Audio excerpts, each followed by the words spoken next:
हाँ बच्चों, तो लास्ट क्लास में आप लोगों ने क्या क्या पढ़ा, ज़रा याद दिलाइए। ठीक है, आपने टेम्परेचर डिपेंडेंस तक पढ़ा था और शायद मुझे उसी को आज कंटिन्यू भी करना है। लास्ट के क्लास में आप लोगों के सामने एक बहुत बड़ा खजाना सा मैंने खोल के रख दिया था, पता है आपको। और उसमें आप लोगों ने कम से कम कुछ नहीं तो हमको लगता है मोर देन 10 टॉपिक्स कवर किए थे। ठीक, आज के क्लास में भी कुछ मैं ऐसा ही करने जा रहा हूँ, कुछ ऐसी चीज़ें डालने जा रहा हूँ जो बोर्ड एग्जाम में मोस्टली आती रहती हैं और बहुत ही कॉन्सेप्ट वाली चीज़ें हैं जो आपके दिमाग में एकदम बैठेंगे और आपको बहुत ज़्यादा रिलैक्स फील कराएंगे। तो बस अंत तक बने रहिएगा हमारे साथ और आपको मैं बेहतरीन से बेहतरीन चीज़ें आज सिखाने जा रहा हूँ। तो सबसे पहले हम बात करते हैं टेम्परेचर डिपेंडेंस की। ठीक है, बहुत ज़रूरी है जानना। लास्ट क्लास में आपने देखा था कि कंडक्टर जो होते हैं, एलॉयज जो होते हैं और सेमी कंडक्टर जो होते हैं, तीन तरीके के मटेरियल्स के बारे में आपने पढ़ा। तीनों पर टेम्परेचर का इफेक्ट देखा। आपने देखा यहाँ का टेम्परेचर बढ़ाने के साथ रेजिस्टिविटी जो है वो बढ़ती है। यहाँ पे आपने देखा कि टेम्परेचर बढ़ाने के साथ रेजिस्टिविटी बढ़ती है, लेकिन जो वेरिएशन है वो कांस्टेंट रहता है। मतलब जब ग्राफ आपने देखा होगा तो ग्राफ कुछ आपको ऐसे मिला होगा। ये ग्राफ मैंने ऐसे तो नहीं बना दिया था, अगर ऐसे बनाया होगा तो गलत रहा होगा। अगर ऐसे बना हुआ है यहाँ से वैसे ऐसे ही बनाया होगा, गलत नहीं करता हूँ मैं जल्दी। अगर ऐसे बनाया होगा तभी सही है। ठीक है, ये थोड़ा ऊपर से स्टार्ट होता है, ऊपर से इसलिए स्टार्ट होता है क्योंकि जीरो से नहीं स्टार्ट हो सकता। अगर ये जीरो से स्टार्ट हुआ तो इसका मतलब हो जाएगा कि रेजिस्टिविटी जीरो भी हो सकती है। हाँ, तो आपने क्या देखा, मैं कह रहा था एलॉयज के लिए जो टेम्परेचर होता है वो बढ़ाने से उसकी रेजिस्टिविटी बढ़ती है और उसका ग्राफ कुछ यहाँ से स्टार्ट होता है। इसका ग्राफ ओरिजिन से स्टार्ट नहीं होगा। ओरिजिन से इसलिए नहीं स्टार्ट होगा क्योंकि ओरिजिन से अगर स्टार्ट होता है इसका मतलब टेम्परेचर अगर 0 केल्विन है तो रेजिस्टिविटी भी 0 केल्विन हो जाएगी। भाई ये ऐसी कोई चीज़ कहना भी बहुत बड़ी बेवकूफ़ी होगी, इसलिए ये ग्राफ पॉसिबल नहीं है। ग्राफ ऐसा बनना चाहिए। ठीक, सेमीकंडक्टर की लेकर हमें कोई बात यहाँ पर अब करनी नहीं, जो करनी थी वो हमने कर दी। अब यहाँ पर हमें समझना बहुत डीपली है, टेम्परेचर रेजिस्टेंस के साथ बढ़ता है लेकिन बहुत सावधानी के साथ। सेमी कंडक्टर के साथ बढ़ता है बहुत ही असावधानी के साथ। वो बढ़ता हुआ आपने देखा होगा कुछ ऐसे बढ़ता है, पहले शुरुआत में धीरे धीरे, फिर अचानक से बहुत तेज़ी से बढ़ने लगता है। ठीक है, तो ये सारी चीज़ें हमने पढ़ी थी, उन सारी चीज़ों को आज थोड़ा सा और पढ़ेंगे। तो हेडिंग जल्दी से आप लोग डालेंगे, temperature dependence of resistivity. Temperature dependence of resistivity.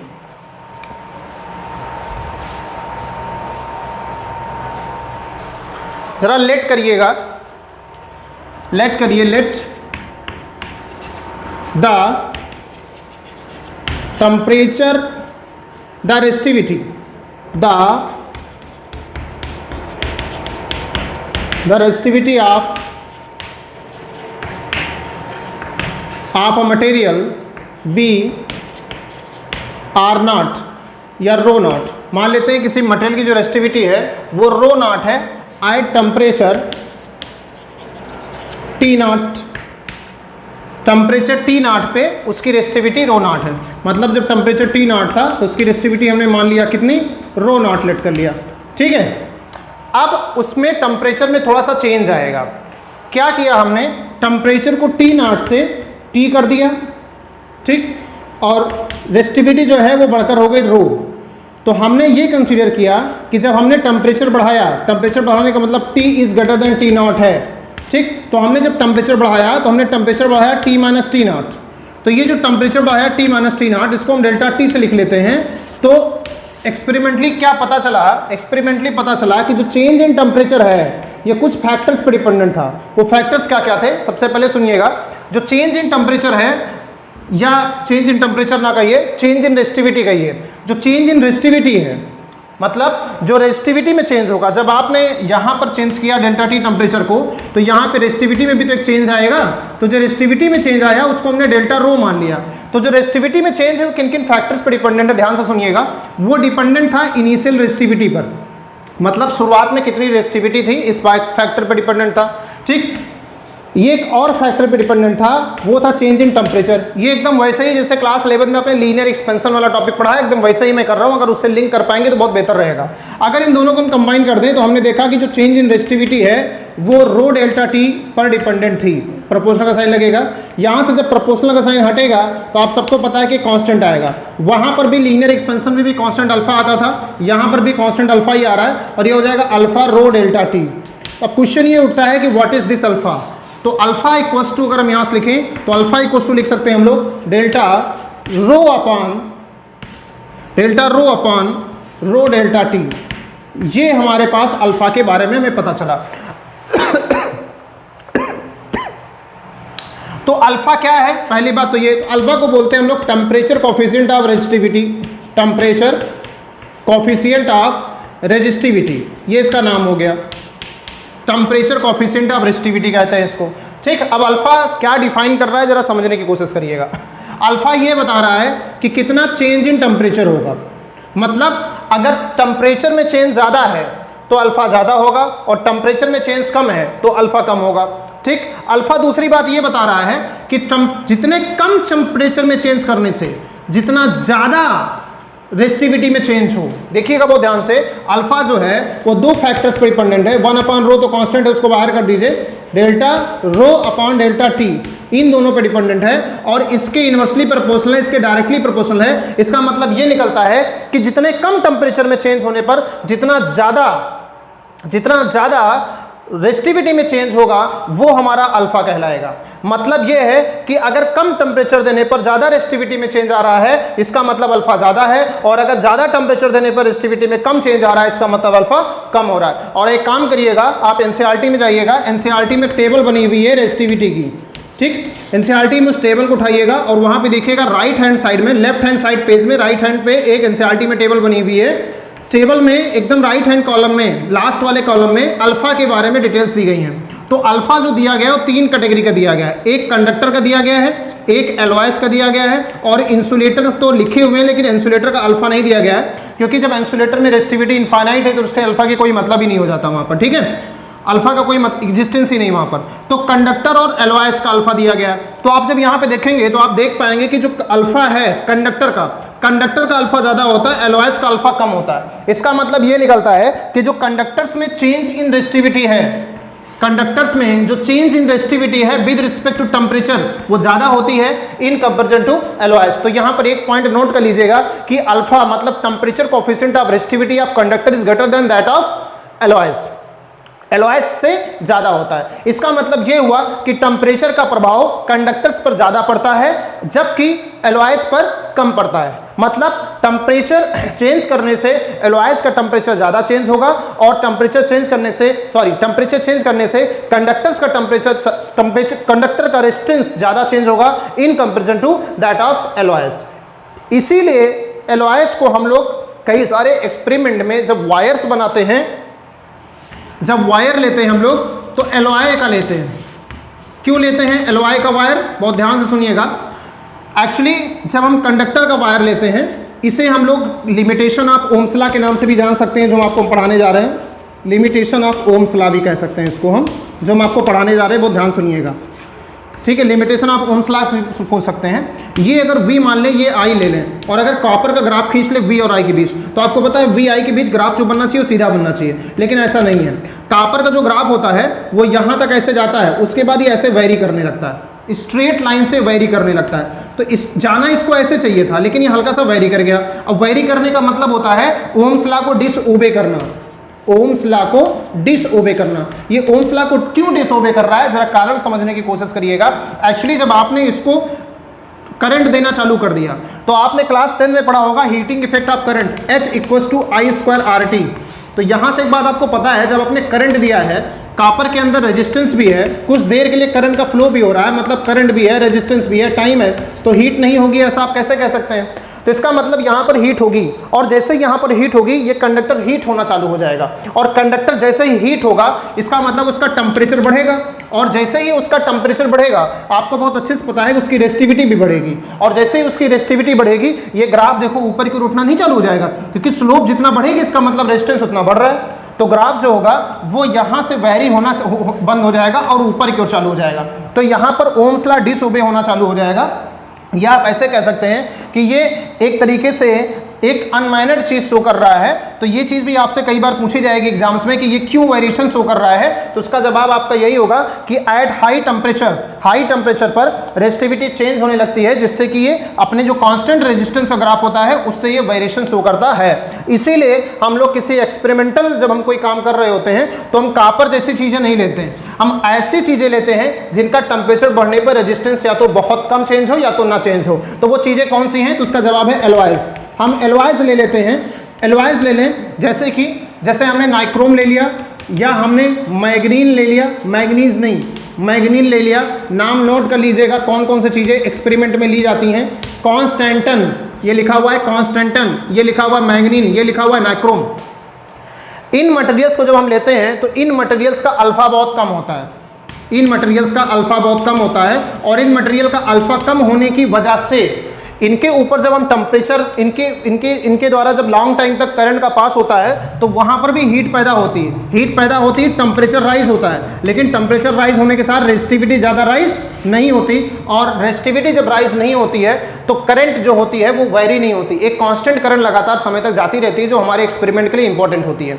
यहाँ पर करंट डिक्रीज होने लगेगी कॉपर में, जैसे जैसे रेजिस्टेंस बढ़ेगा करंट अपने आप बढ़ने लगेगी, क्योंकि आपने पोटेंशियल को कांस्टेंट रखा हुआ है। ठीक है, तो ये समस्या आपके पास यहाँ पर आएगी और वहाँ पर ये समस्या आपके पास आएगी नहीं। तो इसलिए आप एक्सपेरिमेंट्स में एलॉयज का यूज किया जाता है, मैग्नीन, कॉन्स्टेंटन, नाइक्रोम जैसे मटेरियल्स का यूज किया जाता है, क्योंकि उनका अल्फा कम होता है। ये बातें सॉल्ट आंसर्स में बहुत ज़्यादा पूछी जाती हैं, 1 नंबर बोर्ड एग्जाम में, इसलिए मैं इतनी मेहनत के साथ, इतनी शिद्दत के साथ इसको पढ़ाने की कोशिश कर रहा हूँ आप लोगों को। ठीक है, तो उम्मीद करता हूँ ये बात बहुत बेहतर तरीके से समझ में आ गई होगी, और मुझे भी बताते रहिए कि आपको कैसे लग रही हैं सारी चीज़ें, क्योंकि ये चैप्टर बहुत ही मनोरंजन वाली चीज़ है, ये चैप्टर बहुत ही मज़ेदार है, और इसको जितनी शिद्दत के साथ आप पढ़ेंगे मुझे पूरी उम्मीद है कि उतना ही फायदा आपको बोर्ड एग्जाम में देगा, क्योंकि ये चैप्टर अकेला लगभग 8 नंबर का बोर्ड एग्जाम में आता है। क्या बोला मैंने? सीबीएसई के बोर्ड एग्जाम में ये चैप्टर लगभग 8 नंबर का आने वाला है। ठीक है, तो निश्चिंत हो जाइए, चैप्टर में मेहनत करिए, क्योंकि 8 नंबर अगर आपको चाहिए इस चैप्टर से तो आपको 8 नंबर के बराबर मेहनत भी करनी पड़ेगी। ठीक है भाई, लगभग 10% आता है, पता है ना आपको, 10% ऑफ द होल सिलेबस। तो 10% ऑफ द होल सिलेबस, देखिए मोदी जी ने अनाउंस कर दिया एक बजट 10% जीडीपी का, तो उसमें पूरा देश उछला फिर रहा है। ठीक, मिला किसी को कुछ नहीं, तो वही वाला हालात है भाई, 10% पूरे सिलेबस का आपको मिलने वाला है, यहाँ तो मिलने वाला है ना साफ साफ। तो यहाँ पे आप मेहनत करिए, यहाँ पे थोड़ा ज़्यादा तेज़ी से उछलिए। ठीक है, हम आपको 10% का अनाउंसमेंट कर रहे हैं, है ना भाई, तो 10% का अनाउंसमेंट कर रहे हैं, तो जरा अपने दोस्तों में चिल्ला दीजिए कि हमें 10% मार्क्स हमें मिल रहे हैं। चले भाई, बोर्ड जो है वो ग्रीन से वाइट हो रहा है धीरे धीरे करके।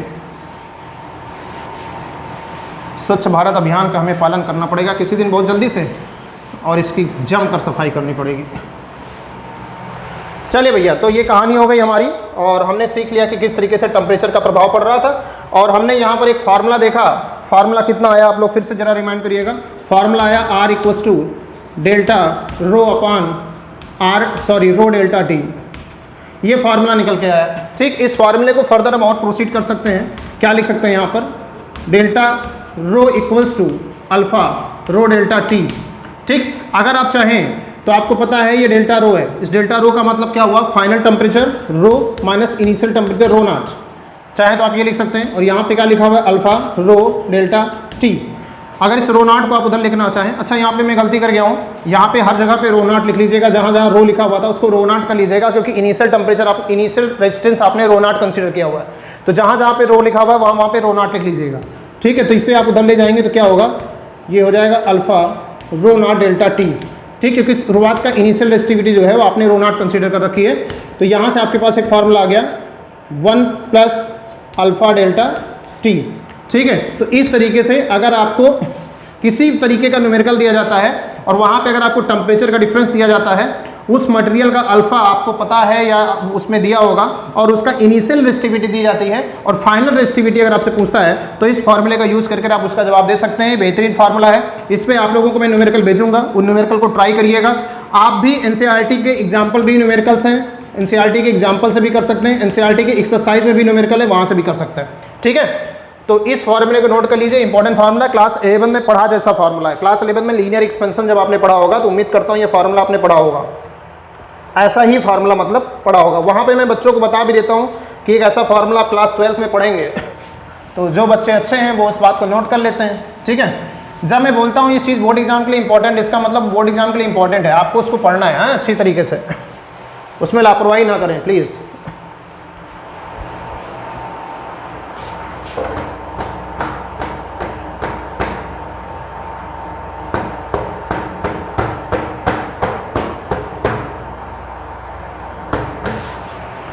चले भाई, तो ये सारी कहानी हो गई।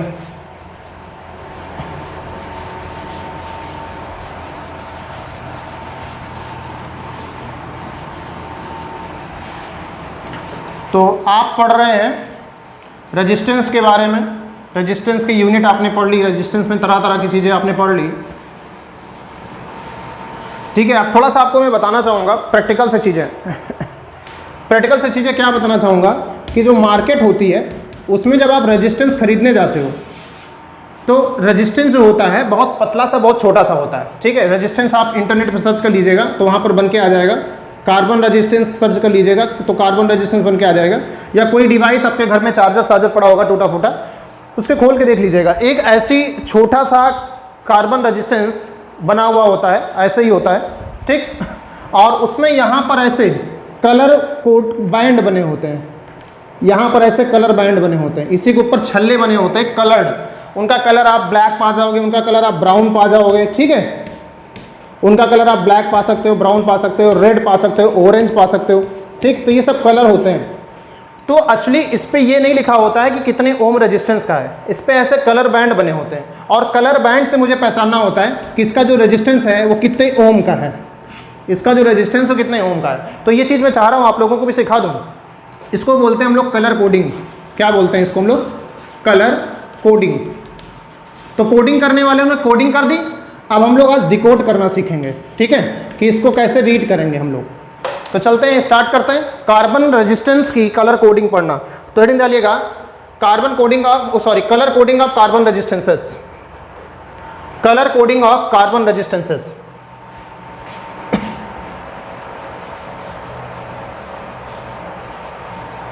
Colour coding of carbon resistances. तो ये जो हमारे कार्बन रेजिस्टेंसेस होते हैं, ऐसे बना दे रहा हूं मैं थोड़ा बड़ा करके ताकि आपको थोड़ा सा, इतना बड़ा होता नहीं है प्रैक्टिकली। इसमें ऐसे कार्बन के वो बने होते हैं, सॉरी कलर प्रिंटेड छल्ले बने होते हैं। ये अलग अलग कलर के होते हैं। इसमें 4 छल्ले होते हैं, नॉर्मली रिंग्स होती हैं, 4 रिंग्स होती हैं। तो इन 4 रिंग्स का क्या क्या कलर हो सकता है पॉसिबल, वो मैं आपको लिख दे रहा हूँ। जो पॉसिबल कलर हो सकता है वो ये हो सकता है, यहाँ मैं लिख रहा हूँ, ध्यान से सुनिएगा। Black, brown, red, orange, yellow, green. क्या हो गया भाई? Black, brown, red, orange, yellow, green, blue, yellow, green, और ये हो गया वायलेट, और ये हो गया ग्रे, ये हो गया वाइट, गोल्ड, सिल्वर, और नीचे अगर नहीं दिख रहा है तो वहाँ लिख लीजिएगा नो कलर। अगर आपको ये रीडेबल नहीं है तो लिख लीजिएगा नो कलर। हम ऑर्डर बोल दे रहे हैं, black, brown, red, orange, yellow, green, blue, violet, grey, white, gold, silver, no colour. इसको असली इसी ऑर्डर में लिखना ज़रूरी है। क्यों लिखना ज़रूरी है? क्योंकि इसी कलर के हमारे जो होते हैं वो वहाँ पर रिंग्स हो सकती हैं कार्बन के ऊपर, और इनका एक मतलब होता है। जैसे अगर हम रिंग नंबर 1, बहुत ध्यान सुनिएगा, रिंग नंबर 1 हमारी जो होती है वो एक सिग्निफिकेंट फिगर होती है। रिंग नंबर 2 भी हमारी एक सिग्निफिकेंट फिगर होती है।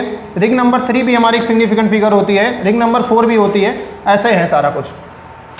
तो अगर रिंग नंबर 1 जो है, रिंग नंबर 1 जो है हमारी, वो अगर ब्लैक है तो इसका मतलब होता है 0। ऐसे इसका मतलब होता है 1, इसका मतलब होता है 2, इसका मतलब 3, इसका मतलब 4, इसका मतलब 5, इसका मतलब 6, इसका मतलब 7, इसका मतलब 8, इसका मतलब 9। ठीक, इनका कोई मतलब नहीं होता क्योंकि ये रिंग नंबर 1 पे हो ही नहीं सकते। गोल्ड, सिल्वर और नो कलर ये फर्स्ट रिंग पे हो ही नहीं सकते। और अगर ये 4 पे हैं तो आप इधर से काउंट करेंगे। जैसे यहाँ पर गोल्ड आ गया तो इसका मतलब ये आपका फर्स्ट हो गया, ये पहचान होती है। इधर सिल्वर है, इसका मतलब ये फर्स्ट हो गया, इधर पहचान हो। जिधर सिल्वर आखिरी में दिखे, जिधर गोल्ड आखिरी में दिखे, उधर से फर्स्ट काउंट नहीं होगा। ठीक, इसीलिए इनकी कोई वैल्यूज नहीं होती यहाँ पर। ठीक, फिर बात आती है दूसरी। तो दूसरी अगर रिंग है तो दूसरी रिंग की भी कहानी यही होती है। 0, 1, 2, 3, 4, 5, 6, 7, 8, 9। अगर इसी तरीके की तीसरी रिंग है तो तीसरी रिंग होती है मल्टीप्लायर। मल्टीप्लायर का मतलब हो गया, जैसे हमारे पास यहाँ पर पहली रिंग है तो पहली रिंग को हमने मान लिया x, दूसरी रिंग को हमने मान लिया y, अब ये मल्टीप्लायर है। अब तीसरी रिंग में जो कुछ भी है वो 10 टू पावर a लिख दिया जैसे, मतलब यहाँ पे 10 टू पावर 0 होता है, यहाँ पे 10 टू पावर 1 होता है, यहाँ पे 10 टू पावर 2 होता है, यहाँ पे 10 टू पावर 3 होता है, यहाँ पे 10 टू पावर 4, ऐसे ऐसे 10 टू पावर 5 होता है, 10 टू पावर 6 होता है, 10 टू पावर 7 होता है, 10 टू पावर 8 होता है, 10 टू पावर 9 होता है, यहाँ पे 10 टू पावर -1 होता है, यहाँ पे 10 टू पावर -2 होता है। ठीक, तो ये संभव है। अगर यही चौथे बैंड में है तो चौथे बैंड की खासियत आपको बता दें कि जैसे मैंने बताया कि पहले में गोल्ड वाल्ड वाली नहीं हो सकती, वैसे ही चौथे में ये 9 कलर्स नहीं हो सकते। 9 कलर से मेरा मतलब है वाइट तक वाले कलर चौथे बैंड में नहीं हो सकते। चौथे बैंड में होंगे तो या तो गोल्ड होगा, या तो सिल्वर होगा, या तो कोई कलर नहीं होगा। और अगर गोल्ड है वहाँ पर चौथे कलर में तो आप वहाँ लिखेंगे, इसको बोला जाता है टॉलरेंस। क्या बोलते हैं इसको लोग? टॉलरेंस बोलते हैं। तो यहाँ पे टॉलरेंस जो होता है वो 5% का होता है, यहाँ पे 10% का होता है, और नो कलर में 15% का होता है। मतलब गोल्ड पे 5% होगा, ये 5% क्या है अभी आपको बताता हूँ, ठीक है। सिल्वर पे 10% होगा और नो कलर में 15% होगा। अब आइए जरा आपको समझाता हूँ। देखिए, जैसे सपोज दैट पहला जो बैंड है, पहला जो कलर है वो आपका मान लेते हैं हम रेड है, जो दूसरा कलर है वो आपका मान लेते हैं हम थोड़ी देर के लिए ब्लू है, जो तीसरा कलर है वो मान लेते हैं ऑरेंज है, ठीक, और चौथा कलर जो है वो सिल्वर है। ये आपके पास एक बैंड आ गया, हम एग्जांपल देकर समझाते हैं, बहुत बेहतर समझ में आ जाएगा। अब आपसे किसी ने कहा कि भैया ये आपके क्लास 12th में एक्टिविटी है, बोर्ड एग्जाम में आपको सबमिट करनी होती है, ठीक है। आपको इसको एक पेपर में 4-5 रेजिस्टेंस लिखना लगाना होता है और उनके सबके कलर निकालना होता है। एग्जामिनर इससे पूछता भी आपसे कैसे निकाला, कैसे बनाया, ठीक है। तो अभी इसके याद करने का तरीका भी आपको मैं बता दूंगा, परेशान होने की जरूरत नहीं है आपको। तो यहाँ पर कोडिंग है। जैसे सबसे पहले बात आती है रेड की, तो रेड में कहाँ है? रेड देखिए यहाँ पर, जिसका मतलब इसकी वैल्यू है 2, तो आप सबसे पहले लिख दीजिए 2, x की जगह पे 2। अब बात आती है ब्लू, तो ब्लू का मतलब y की जगह पर लिखा जाएगा, तो ब्लू कहाँ है? यहाँ पर ब्लू, यहाँ पर इसकी वैल्यू है 6, इसका मतलब यहाँ पर लिखा जाएगा 6। फिर लगेगा मल्टीप्लायर, मल्टीप्लायर में 10 की पावर लगती है। अब कौन सा कलर है? ऑरेंज, ऑरेंज का मतलब 10 की पावर 3 होता है, तो यहाँ पे 10 की पावर 3 हो गया। ये हो गए आपकी रेजिस्टेंस की वैल्यू। अब बात आती है आखिरी वाला कलर क्या बताएगा, जो सिल्वर और गोल्ड होता है, तो उसको लिखा जाता है प्लस माइनस में। मतलब ये जो वैल्यू आई है ये 26,000 आई है। अब ये प्लस माइनस इतनी हो सकती है। प्लस माइनस का मतलब कहते नहीं लोग कि भैया चलो इतना होगा और थोड़ा बहुत प्लस माइनस। प्लस माइनस का मतलब या तो कम या तो ज़्यादा। कितना कम ज़्यादा? सिल्वर का मतलब होता है 10%, इसका मतलब ये अपनी वैल्यू से 10% कम या ज़्यादा हो सकता है। ये अपनी वैल्यू से 10% कम या ज़्यादा हो सकता है। तो ये हुई इसकी कहानी। तो इस तरीके से आप लोग कलर कोडिंग करना सीख लेंगे। लेकिन क्वेश्चन ये उठता है कि ये मुझे याद कैसे है और आपको याद कैसे करना है, ये प्रॉब्लम उठती है यहाँ पर कि आप कैसे इसको याद करेंगे। तो मैं आपको एक तरीका सिखा देता हूँ याद करने का, जो मैंने याद कर रखा है। मैं ऐसे याद करता हूँ, ठीक है। बी फॉर मैं यहाँ यूज करता हूँ बी का मतलब बी आप समझते हो, ठीक है। बी ठीक, बी रॉय, ऐसे मैं पढ़ता हूँ बी रॉय, ठीक। फिर पढ़ता हूँ ग्रेट, यहां पर ग्रीन लिखा हुआ है उसको मैं पढ़ता हूँ ग्रेट। ब्लू को मैं पढ़ता हूँ ब्रिटेन, क्या मैं पढ़ता हूँ? ब्रिटेन। वायलेट को मैं पढ़ता हूँ बेरी, ग्रे को मैं पढ़ता हूँ गुड, और वाइट को मैं पढ़ता हूँ वाइफ, ठीक। तो इस तरीके से मैं पढ़ता क्या हूं? B Roy, Great Britain, very good wife. क्या मैं पढ़ता हूं? B Roy, Great Britain, very good wife. मजेदार सा है, बढ़िया सा, आसानी से याद भी कर सकते हैं। और याद भी रखना है तो ऐसे याद रख लीजिए, ब्लैक ब्राउन रेड। अगर आप ऐसे याद कर सकते हैं तो बहुत अच्छी चीज़ है। अदरवाइज ये शॉर्टकट तरीका है, B Roy, Great Britain, very good wife, ऐसे भी याद कर सकते हैं। ऐसे मैंने याद कर रखा हुआ है और ये सबसे फेमस तरीका है। बहुत सारे लोगों ने बहुत सारी शॉर्ट ट्रिक बना रखी है, सबसे फेमस ये, सबसे ज़्यादा चलता ये है, ठीक। और आप अपना भी कुछ बना सकते हैं, आप अपनी तरफ से कुछ बना सकते हैं। 12 बंकी रडार कुछ भी बना सकते हैं आप चाहे तो। 12 बंकी रेड जोन में था, ऑरेंज में था, येलो में चला गया, आप जो मर्जी है वो बनाइए, ठीक है। आपकी मर्जी है, आपको याद करना है, याद कर लीजिए। बोर्ड एग्जाम में कभी नहीं आता, आपको जानकारी के लिए बता दूं। बोर्ड एग्जाम में रेयरली पूछा जाता है, कॉम्पिटिटिव एग्जाम्स में बहुत पूछा जाता है, ठीक। लेकिन बोर्ड एग्जाम में नहीं पूछा जाता का मतलब ये नहीं कि कभी पूछा नहीं जाएगा, पूछ सकता है। सिलेबस में नहीं दिया गया, लेकिन कई बार सिलेबस से बाहर की चीज़ें भी बोर्ड एग्जाम पूछता है। कह देगा रेजिस्टेंस पढ़ाया है तो पूछ लिया हूँ मैं, ठीक है। तो ऐसा नहीं है। और जबकि प्रैक्टिकल्स में है आपके एक्टिविटी, आपको बोर्ड एग्जाम में एक्टिविटी करनी होती है, तो एक्टिविटीज़ में है, ठीक है भाई। तो याद रखिएगा इस चीज़ को, इस पैटर्न को फॉलो करना मत भूलिएगा। अब आइए आगे बढ़ते हैं हम लोग। नेक्स्ट हेडिंग डालिएगा इलेक्ट्रिकल एनर्जी। 2 टॉपिक आज की क्लास में मुझे पढ़ना है। एक पढ़ना है इलेक्ट्रिकल एनर्जी के बारे में, electrical energy, power and power, ऐसे हेडिंग डाल लीजिएगा, इलेक्ट्रिकल एनर्जी एंड पावर या electric energy and power, heading डाल लीजिएगा इलेक्ट्रिक एनर्जी एंड पावर।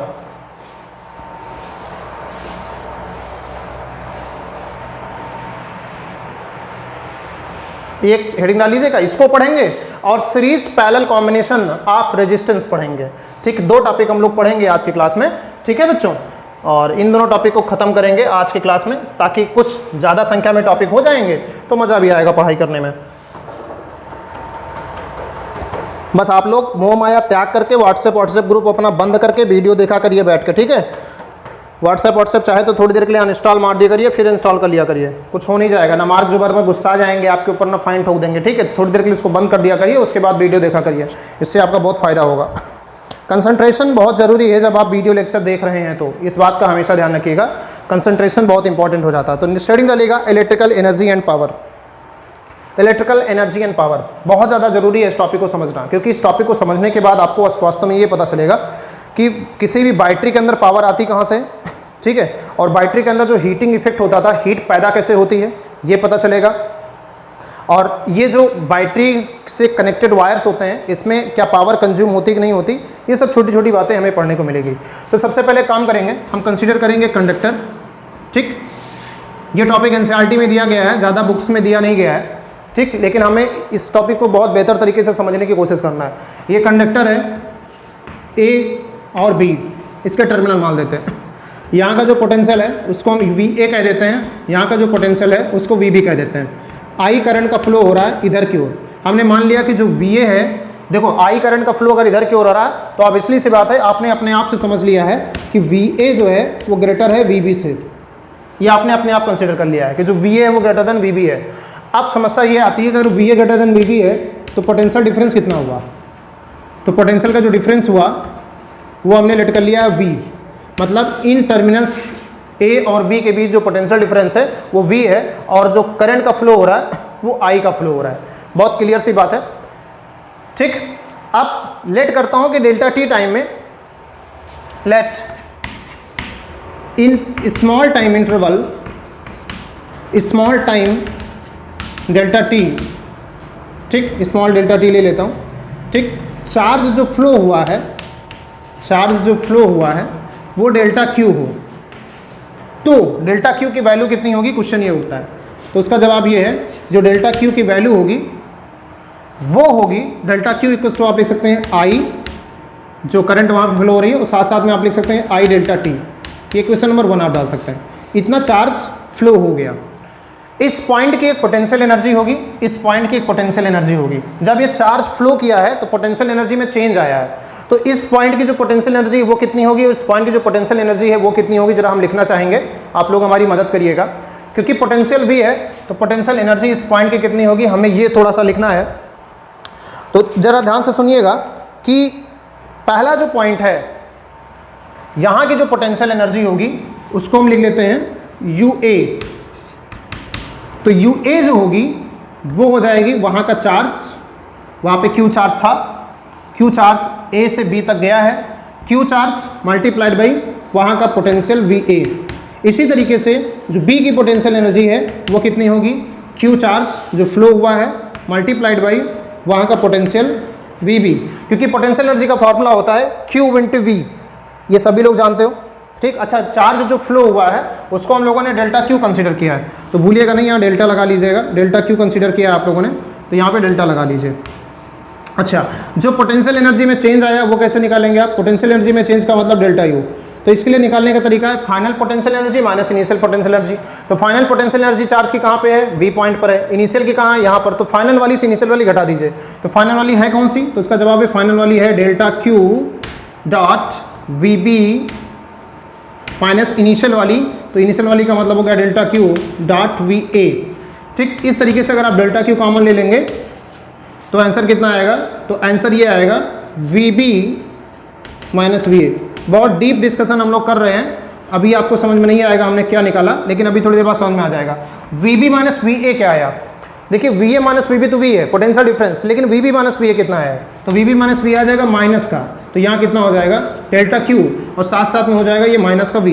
तो ये आ गया चेंज इन पोटेंशियल एनर्जी। किसकी चेंज? जो चार्ज आपने फ्लो कराया उसकी जो पोटेंशियल एनर्जी में चेंज आया, मतलब डेल्टा क्यू चार्ज आपने ए से बी को भेजा तो उसकी पोटेंशियल एनर्जी में चेंज आया, और पोटेंशियल एनर्जी में चेंज निगेटिव आया। निगेटिव क्या बता रहा है कि जो पोटेंशियल एनर्जी है वो घट गई, पोटेंशियल एनर्जी घट गई। ये सेंटेंस जितना छोटा है उतना छोटा है नहीं भाई, ये उतना ही बड़ा है, क्योंकि माइनस डेल्टा क्यू वी का मतलब हो गया। अब डेल्टा क्यू की अगर वैल्यू लिखें तो यहाँ से लिख सकते हैं इक्वेशन नंबर 1 से, तो यहाँ से क्या लिख सकते हैं हम आई वी पहले लिख लीजिए, सबसे पहले वी लिख लीजिए, फिर आई और साथ साथ में लिख सकते हैं हम delta Q, sorry delta T, equation number 2 डाल दिया।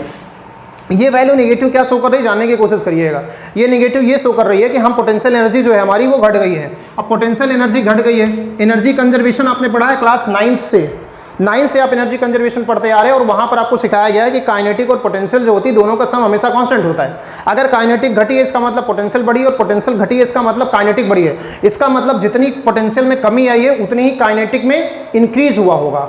अगर ये काइनेटिक में इंक्रीज हुआ तो ये गया कहाँ? क्वेश्चन ये उठता है। मतलब पहले तो ये सुनिएगा, इतना अगर पोटेंशियल में कमी आई है तो इसका मतलब इतना ही काइनेटिक में बढ़ोतरी हुई होगी, मतलब काइनेटिक इतना ही बढ़ी हुई होगी, मतलब जो काइनेटिक की वैल्यू होगी वो हो जाएगी प्लस का वी आई डेल्टा टी।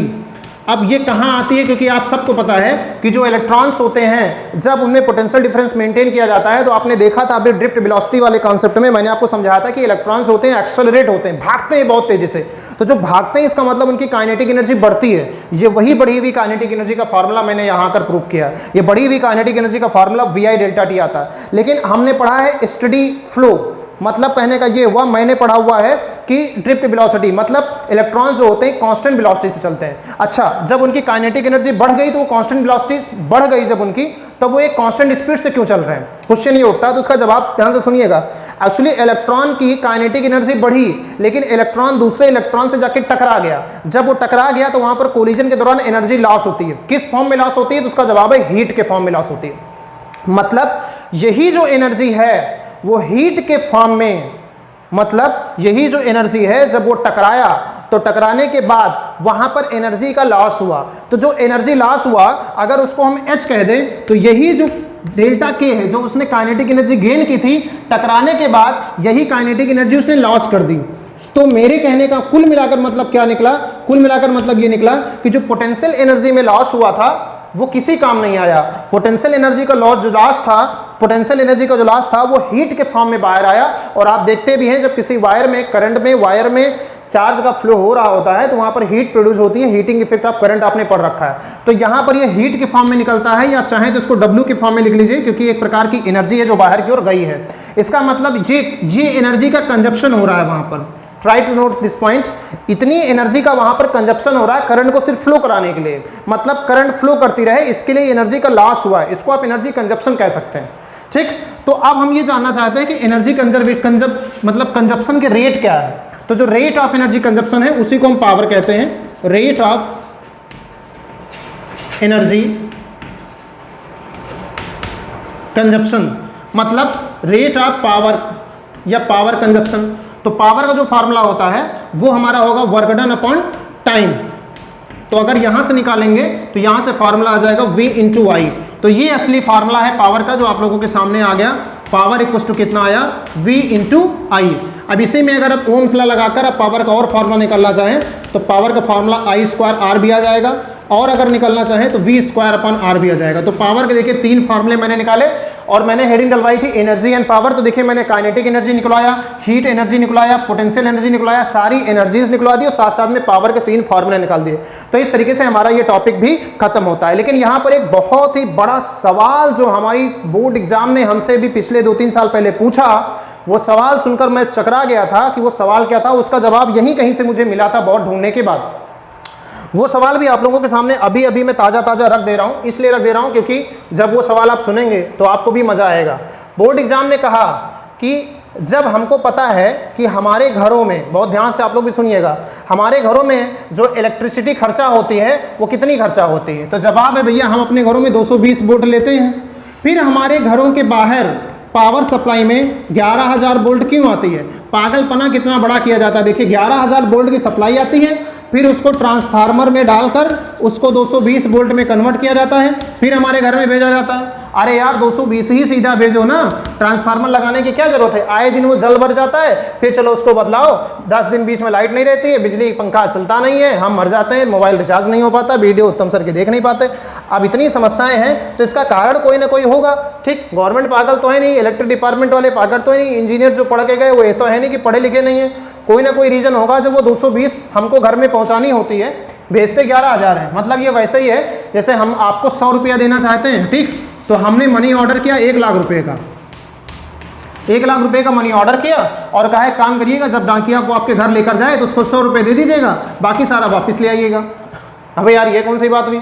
तो यही हो रहा है, तो यही क्यों हो रहा है जरा समझने की कोशिश करिएगा। बोर्ड एग्जाम में यही क्वेश्चन पूछा कि जो इलेक्ट्रिक ट्रांसमिशन होता है वो हाई वोल्टेज पर क्यों होता है। उन्होंने एक सिंपल क्वेश्चन पूछा कि जो इलेक्ट्रिसिटी ट्रांसमिशन होता है वो हाई वोल्टेज पर क्यों होता है। तो आप लोग भी क्वेश्चन नोट कर लीजिए चाहे तो, कि why the transmission of electricity is done at high voltage. जो ट्रांसमिशन ऑफ इलेक्ट्रिसिटी है उसको हाई वोल्टेज पर क्यों किया जाता है, ये एक छोटा सा क्वेश्चन बना। अब इस छोटे से क्वेश्चन का एक बड़ा सा जवाब है। क्या बड़ा सा जवाब है, इसको जरा सा देखते हैं, इसको जरा सा मेहनत के साथ पढ़ते हैं। ठीक है, पसीना वसीना पोंछ लो भाई, बहुत गर्मी लग रही है। आहा, आधा घंटा बीत गया आप लोगों को पढ़ाते पढ़ाते हैं, समय का पता नहीं चलता, ऐसा लग रहा 5 मिनट गुजरा है अभी। जो टॉपिक लेकर चलना चाह रहे थे वो टॉपिक अभी स्टार्ट भी नहीं हुआ, सबसे बड़का टॉपिक। हाँ भाई, बीच में पानी वानी पी लिया करिए भाई आप लोग, हम तो नहीं पीते हैं क्योंकि मेहनत से पढ़ाते रहते हैं, है ना। आप लोग पानी वानी पी लिया करिए। तो आज हम लोग चैप्टर 3 पढ़ रहे हैं।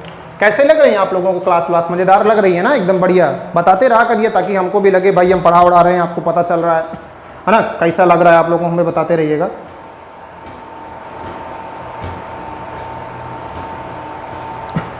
मेहनत से पढ़ते रहिए, हो सकता है इस बार बोर्ड परीक्षा में कुछ अच्छा ही हो जाए, है ना। और बोर्ड को हमारा बार बार साफ करने का मन करता है। मुझे वाइट वाइट दिख रहा है, पता नहीं क्यों।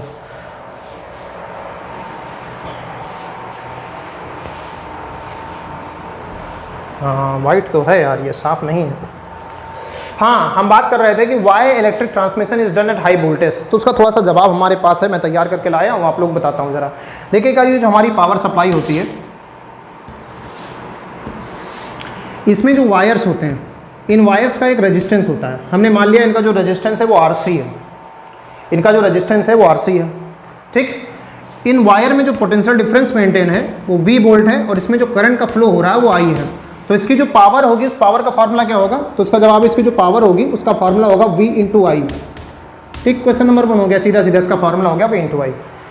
अब इसमें जब करंट का फ्लो हो रहा है तो इसमें पावर कंजप्शन होगा कि नहीं होगा भाई। रेजिस्टेंस है, तो रेजिस्टेंस अगर है तो जैसे अभी मैंने पूरी डिटेल स्टोरी सुनाई है ना कि यहाँ पर पावर कंजप्शन हो रहा है। पावर कंजप्शन कहाँ से होता है, तो पावर कंजप्शन हो रहा है यहाँ पर। तो पावर कंजप्शन जब होगा तो पावर कंजप्शन कितना होगा, तो उसका जवाब आइए निकालते हैं। पावर कंजप्शन को PC कह देते हैं, और पावर कंजप्शन होगा करंट का स्क्वायर इंटू जो रेजिस्टेंस है वो, क्योंकि पावर का फार्मूला I²R है। अब अगर यहाँ से I का फार्मूला रखें तो I का फार्मूला क्या रखेंगे, I का फार्मूला हो जाएगा P² V² × RC। अब यहाँ से अगर आप ध्यान से देखें तो यहाँ से आप पा रहे हैं कि जो पावर कंजप्शन है वो इन्वर्सली प्रोपोर्शनल है V² के। मतलब यहाँ पे आपने जो वोल्टेज लगा रखा है वो इन्वर्सली प्रोपोर्शनल है पावर के। मतलब इन वायर में पावर ज़्यादा होगी जब ये वोल्टेज कम होगा। मतलब इन वायर्स में पावर का कंजप्शन ज़्यादा होगा अगर ये वोल्टेज कम होगा। अगर ये वोल्टेज बढ़ा दिया जाए तो पावर कंजप्शन बढ़ जाएगा, बस सीधी सी बात है। अब ये फार्मूला आपको डिराइव करना आना चाहिए, या तो ये फार्मूला आपको याद होना चाहिए। इस फार्मूले का बड़ा काम है। अभी कुछ दिन पहले मैं नीट का क्वेश्चन कर रहा था, उस नीट के क्वेश्चन में ये फार्मूला लगा, ये फार्मूले से नीट का क्वेश्चन सॉल्व हुआ। तो बहुत प्यारे प्यारे क्वेश्चन आ सकते हैं। तो स्टेप में कहीं 20 से कोई फार्मूला निकल कर लगाया जा सकता है, तो ऐसे होता है। ठीक, तो यहाँ से आपको सीखने को क्या मिला कि अगर हाई वोल्टेज होगा तो पावर कंजप्शन कम होगा, इसीलिए हाई वोल्टेज पर इलेक्ट्रिसिटी का ट्रांसमिशन किया जाता है 11,000 वोल्ट पर, ताकि जो वायर्स हैं उसमें एनर्जी का जो कंजप्शन है, मतलब जो पावर है कंजप्शन, पावर कंजप्शन जो है वो कम हो। पावर कंजप्शन का मतलब होता है रेट ऑफ एनर्जी कंजप्शन। तो जो एनर्जी कंजप्शन की रेट है वो कम होगी, तो वायर्स में एनर्जी जो हमारी वेस्ट हो जाती है वो कम वेस्टेज होगी हाई वोल्टेज पर, और वही एनर्जी जो है वो लो वोल्टेज पे ज़्यादा वेस्ट होगी। तो हम क्यों फर्जी बर्बाद करें। और ट्रांसफार्मर जो होता है उसमें हमारी कोई एनर्जी वेस्ट नहीं होती, 11,000 को हम कन्वर्ट कर लेते हैं, आराम से हमारा काम हो जाता है। ठीक है, तो ये स्टोरी हुई हमारी यहाँ पर। तो ये एक छोटी सी कहानी थी। अब हम लोग आगे बढ़ेंगे अपने नेक्स्ट टॉपिक में, जो हमारा है combination of resistances. Next story, बच्चा लोग तैयार हो जाइए, बहुत मज़ेदार टॉपिक है और बहुत सारा न्यूमेरिकल जो आप लोगों ने कैपेसिटर में न्यूमेरिकल्स किए हैं और आपको समस्या आई है, मुझे पूरा पता है, आपने कैपेसिटर में क्वेश्चंस किए और आपको बहुत सारी समस्या आई है, उस समस्या का समाधान लेकर आया हूँ मैं। ठीक है, आज आप लोगों को बहुत बेहतर तरीके से न्यूमेरिकल कराऊंगा और बहुत बढ़िया तरीके से आपको समझाऊंगा भी कहाँ कहाँ पे आप क्या क्या गलती करते आ रहे थे। तो चलिए देखिए भाई, तो हेडिंग डालिएगा कॉम्बिनेशन ऑफ रजिस्टर्स। जैसे कॉम्बिनेशन ऑफ कैपेसिटर था वैसे कॉम्बिनेशन ऑफ रजिस्टर था। तो कॉम्बिनेशन ऑफ रजिस्टर का हमें वो तो कराना नहीं है डेरिवेशन, क्योंकि डेरिवेशन कराने का कोई मतलब नहीं है, क्लास 10 में आप डेरिवेशन करते आए हैं। हम यहाँ शॉर्टकट पे साइड में लिख देते हैं और जिसको नहीं होगा डेरिवेशन वो बता दीजिएगा, भैया डेरिवेशन भी करा देंगे। डेरिवेशन में कोई दम नहीं है, जैसे कैपेसिटर का था वैसे ही इसका भी है। तो दोनों हम यहाँ लिख दे रहे हैं, पैरेलल और सीरीज। सीरीज कॉम्बिनेशन में जो रेजिस्टेंस होते हैं वो सीधा जुड़ जाते हैं, मतलब R1 plus R2 plus R3 dot dot dot, capacitor के उल्टा। और पैरेलल कॉम्बिनेशन में जो रेजिस्टेंस होते हैं वो ऐसे जुड़ते हैं 1/R1 plus 1/R2 plus 1/R3 dot dot dot. आज हम आप लोगों को सर्किट सॉल्व करना सिखाएंगे जो हमने कैपेसिटर में आपको नहीं सिखाई थी। थोड़ी सी हमने वहाँ पर गलती की थी क्योंकि वहाँ पर मैं थोड़ा जल्दबाजी में था, बहुत सारे पार्ट में लेक्चर जा रहा था। देखिए 3 पार्ट में हमने ये बुक ये जो 3rd चैप्टर है आधा खत्म कर दिया। वहाँ पर मैं बहुत ज़्यादा खींच के पढ़ा रहा था और इसी वजह से टाइम भी बहुत नुकसान हो रहा था, तो इसलिए मैंने वहाँ जल्दबाजी की न्यूमेरिकल्स में मुझे नहीं करनी चाहिए थी, लेकिन ठीक पढ़ाया, मुझे कुछ वहाँ पे बुरा नहीं लगा। अब आइए ज़रा देखते हैं यहाँ पर कॉम्बिनेशन ऑफ रजिस्टर्स में देखते हैं और न्यूमेरिकल में देखते हैं। तो कुछ न्यूमेरिकल्स मैं लेकर आया हूँ आप लोगों के लिए। चलिए स्टार्ट हो जाइए न्यूमेरिकल्स लेकर। खुल जा सिम सिम, पासवर्ड है हमारे फ़ोन का खुल जा सिम सिम, जैसे हम बोलते हैं खुल जा सिम सिम में खुल जाता है। बंद हो जा सिम सिम बोलते हैं तो हमेशा के लिए बंद हो जाता है, लेकिन बोलेंगे नहीं आज। चलिए भाई देखिए कुछ बढ़िया बढ़िया न्यूमेरिकल्स। सबसे पहले एक न्यूमेरिकल लेकर आया हूँ, ध्यान से सुनिएंगे सभी लोग, बहुत मस्ती के साथ करेंगे न्यूमेरिकल्स, एक एक चीज़ सिखाऊंगा।